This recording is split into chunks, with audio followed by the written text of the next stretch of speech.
Make Moves TV. I'm Xavier Arthur, TV that is here to inspire and motivate you to reach your goals. Productivity TV, guys. This is what it's all about. And I'm here again today with Mr. McCoy Usungu. Mr. McCoy Usungu, always a pleasure to have you on Make Moves TV. How are you doing? I am doing fine. Thank you so much, and I'm happy to be back on this platform tonight. Absolutely. Now, guys, in case you haven't seen our last video we defined what a vision is, and we also spoke about the importance to having a vision. And today, in part 2, this is the second part of our vision segment, we're going to be talking about the challenges that will face you when you have a vision. Right, and I love the introduction, Mr. Arthur. Powerful introduction. So that's exactly what we're going to do tonight, is really concentrating on the challenges. Some people call the barriers to fulfilling your vision / dreams. And I'm using the word dreams because last time we also took time to define a vision as a dream or wish, something you want to accomplish. So we really want to concentrate on what can come into your life and choke your vision or stop it from happening. Vision blockers. Yes, vision blockers. And sometimes I call them vision killers. Yes. You know, but those are the challenges. It's not enough to dream. It's not enough to have a vision. You have to make sure that you turn that vision into reality. But in the process of turning your vision into realities, there are challenges that come. So we have to be able to identify those challenges. That's why you see people who have visions, they have dreams. Some people succeed and some people don't succeed because they have not been able really to understand the blockers or those vision killers. So tonight, friends, bear with me because we have great stuff here. These are the tools. So I just want to go straight to the point. I am going to divide these challenges into 2 parts. I'm going to talk about the person that you are, challenges that are created by yourself, and also challenges that are created by the outside world. Okay? So we begin with one, which is unhealthy lifestyle. Very important, friends. If you want to turn your vision into reality, you got to watch your lifestyle. And if I could be a little more detailed here, lifestyle involve things you do in your life that do not promote your vision, that do not prosper, that do not advance your project. We talk about people who get indulged in drugs, alcohol, all those kinds of behaviors that are not conducive to you fulfilling your dream. So that's one of, so unhealthy lifestyle will choke your vision, will block it, or would stop it from happening. Okay, and that includes friends that we hang out with, maybe, right? Poor company, right? And that takes us to the next one, which is bad companies. You're doing great. There we go. You're doing. I feel like giving one step ahead. So the second one is bad companies or bad associations. Again, it's not enough to have a vision. You got to have good companies, good associations. Like they always say that, show me who you hang out with and I will tell you who you are. You know, you have some friends that need to be cut off your life. You have some people who come into your life just for a season. And when the time comes, they need to leave, they need to go, and they need to go. Don't try to hang on to something that does not help you achieve your goal. So we talk about bad companies and bad association, right? I think absolutely, I agree 100%. You know, this is something that everyone who's successful talks about. You know, you should be in good company, Mentorship is definitely, once you have a good mentor, that in itself is good company. You know, you have someone who's successful and wants to, and is somewhere where you want to be in life. Definitely, that's a big plus. Right. You know. And so this is to again say to all of us that we need to surround ourselves with the people who promote our prosperity, who promote our advancement. Okay, and then we move on to the next one. Fear. Fear, fear, fear. You can dream to be a president of the United States, be a great businessman. But if you are overcome by fear, it's going to be very difficult for you to achieve your goal, to fulfill the dream. So we're talking about fear to try new things or fear to fail. You have a people who have that tremendous fear of them in them. They don't want to fail. But listen, if you want to be a true visionary, you got to be able to take risk. And maybe next week we'll talk a little more in details about risk takers. So fear is something that we need to overcome. Can you eliminate fear in your life? We are not here in the business of eliminating fear. You do not eliminate fear, but you overcome fear. Everybody goes through fear in a certain point in their lives. But the point here is that you have to be able to overcome that fear. So there is a quality we call courage. Courage just means that you have the ability to overcome that fear. Don't be afraid of trying new things, new ideas. Don't be afraid of knocking on that door because you want to, that door that you know that it will get you to the point where you want to go. Don't be afraid. Don't fear people who will tell you things. Listen, my uncle tried this project and I don't know if it's going to work for you.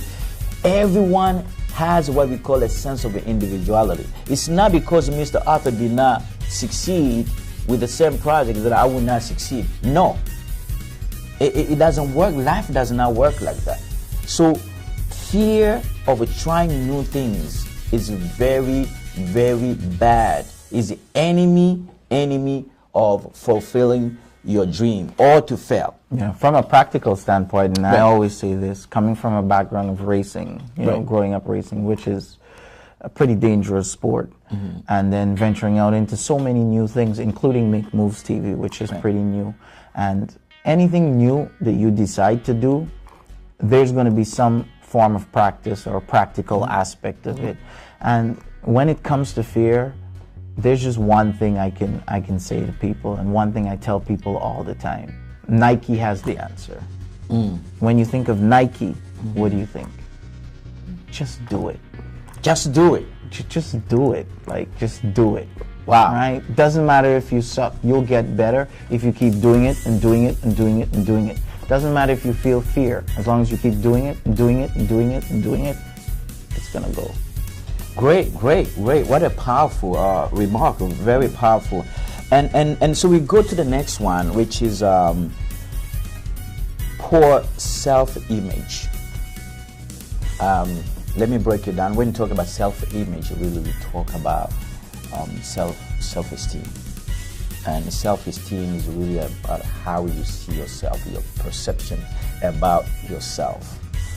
And I always say that self-esteem is like a little child within us that need to grow. And the child has a possibility to grow or to remain at the same stage or to be crushed.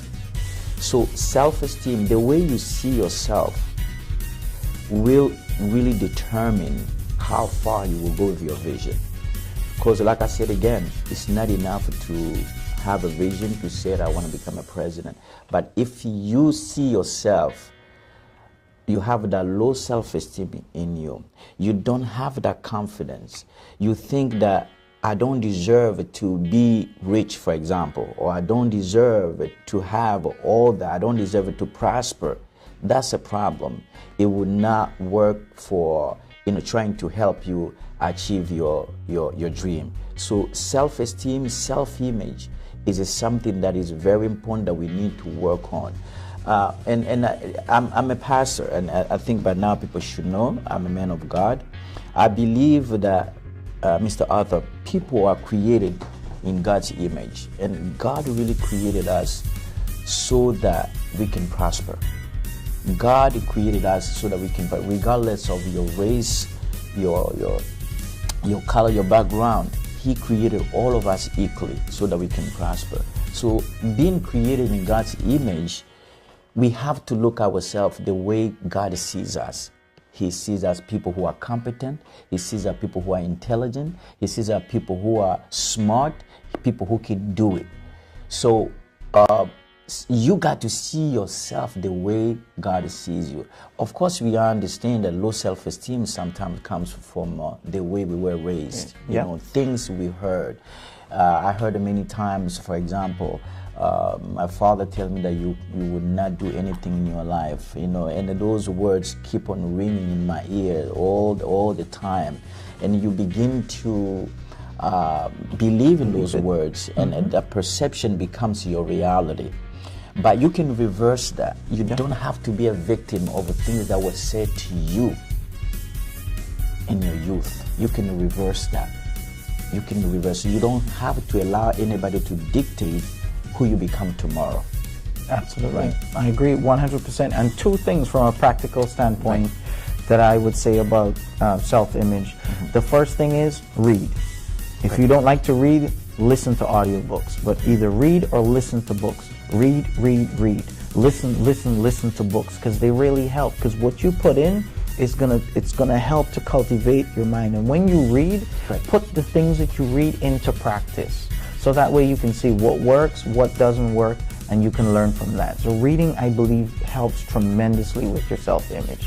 And another thing that I like to practice as well is the power of the spoken word.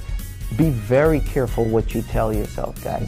Always try to tell yourself positive stuff and powerful stuff. Look yourself in the mirror, just close your eyes and just say to yourself stuff like what I would say to myself: I'm sharp, I'm bold, I'm ambitious, I'm persistent, I'm consistent, I'm determined, I'm wise, I'm organized. I look for it, I think for it, I take what is mine. I will not be denied, God willing.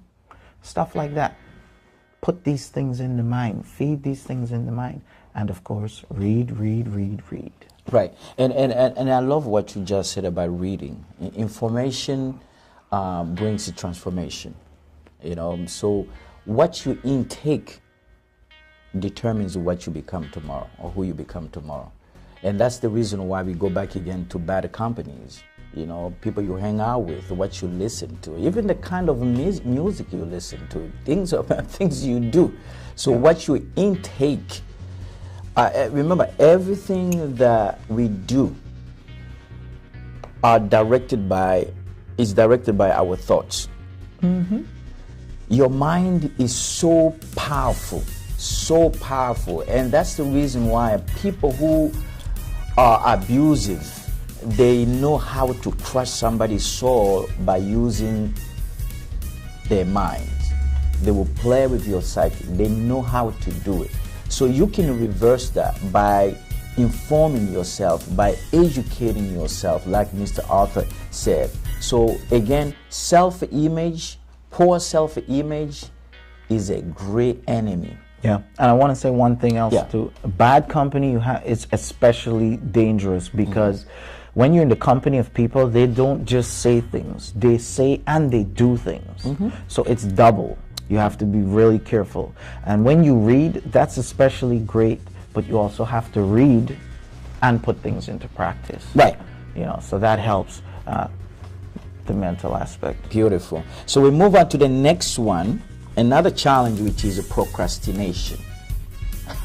You have many people who have great ideas, great projects, but they always procrastinate. They wake up in the morning, they dream.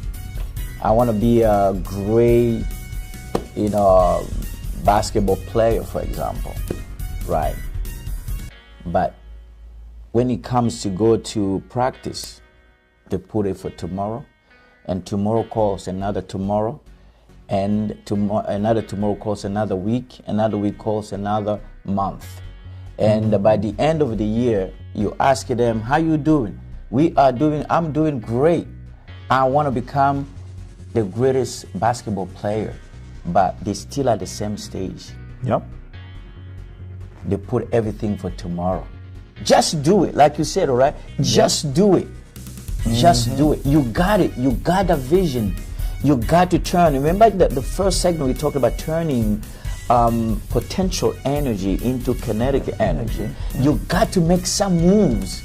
Yeah. You cannot be sitting at home thinking that everything will fall from heaven. You got to make moves, friends. You got to make moves. So procrastination, I call it, is a very bad enemy. Is an enemy to fulfilling your dreams. Absolutely. I mean, yes, you've got to do something practical when it comes to procrastination, because that's what it boils down to. Most people can sit at home and read a book or watch something educational, but sometimes the challenges come when it's time to put it into practice. And sometimes we procrastinate because of fear.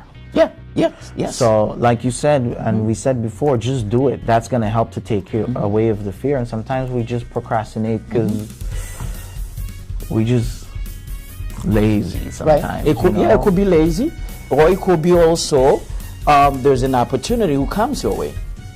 And remember, we talked in the first segment that it's not every opportunity that comes to promote your vision. So you may be planning to go to Washington to file some paperwork or meet with friends, business people, and bang, an opportunity comes. Well, your friends are inviting you to a party or something like that. You say, wow, this is an opportunity for me.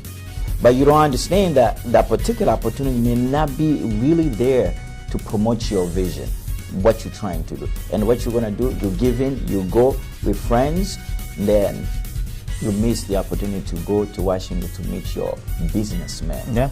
Or sometimes we just don't have our goals laid out. Right. Or we don't have a planned date or a planned schedule out for the week where we hold ourselves accountable, where we feel like if we don't do this, we're falling behind. And that, sometimes when we plan and we set up these schedules, if we feel like we're falling behind, sometimes we'll make that extra effort and make that extra push just to get what it is that we need to get done. Right. Right. So. And that takes us to the next one, which is life challenges. And when I'm talking about life challenges here, I'm talking about things that are unpredictable, things that happen. You are working on your project, everything is fine, and bam, something just happens. And you are devastated. I call it a setback. A true visionary is somebody that has the ability to bounce back. All we have to do is bounce back, see why things happen, why that particular challenge in your life came, work on it, bounce back, and keep on moving. Yep. And that reminds me of a quote, because I constantly write down quotes throughout the day when I think of stuff, because when you put stuff in, stuff starts to come out. And it's in the rough, but I thought of this today. Winners quickly adjust to change. Losers end up changing things because they don't adjust. That's it. So you have to be able to adjust. When life throws you things, you've got to be able to make adjustments to go around, to go over, or even if it throws something really hard at you and you get knocked down, at some point you've got to dust yourself off. You've got to find a way to get back up, put that vision back in mind, and keep pushing forward. Yes. You've got to bounce back. Don't let the challenges are like clouds, they come and go. And sometimes we concentrate too much on the challenge itself, but we don't see the wisdom the challenge hides behind. In everything that happens in our life, there is always a lesson. So if you are in the middle of a project and something happened, you begin to reevaluate the project. What should I do here? Reevaluate. It is okay to go back to your plan to see things that could be changed. Maybe something went wrong, maybe the way I dealt with this particular person, maybe. So you can go back and reevaluate your project, reassess again your process, right? So we have another one, lack of self-leadership skills. Very important. Being a visionary, and I'm talking about vision, somebody who has a vision. You have your vision. You got to have leadership skills, and that's a whole segment. We can't really open that can tonight. Is such a... It's big. Because I just came off the book 21 Irrefutable Laws of Leadership by John Maxwell. I don't know if I love this guy, man. He has a great, phenomenal book, yes. and yeah, I don't even want to start. Right. I'm just gonna let you talk. Exactly. So, but listen, we will have time. If in just one day we can just come back, focus and on just leadership alone. Right. But one of the reasons why people don't succeed, fulfill their vision, is because of lack of self-leadership. Okay. So one day we will have time to develop that. Yeah. I will say this one quick note though. Right. How do you know when you're leading? How do you know when you're leading correctly? When people follow. Exactly. If people are not following, you've constantly got to keep assessing yourself, right, making changes, and acquiring leadership skills. Right. You cannot be a leader without followers. So, right. You cannot be a leader without. But listen here. We're talking about self-leadership. We're talking. You got to be the leader of your own life. You got to be able to lead yourself, and that brings also self-control, self-regulations, or all those things. You got to be able to take control of your life, you know. But again, we will come back to. I would definitely like to hear more about leadership. Leadership. Yeah, we will do that. We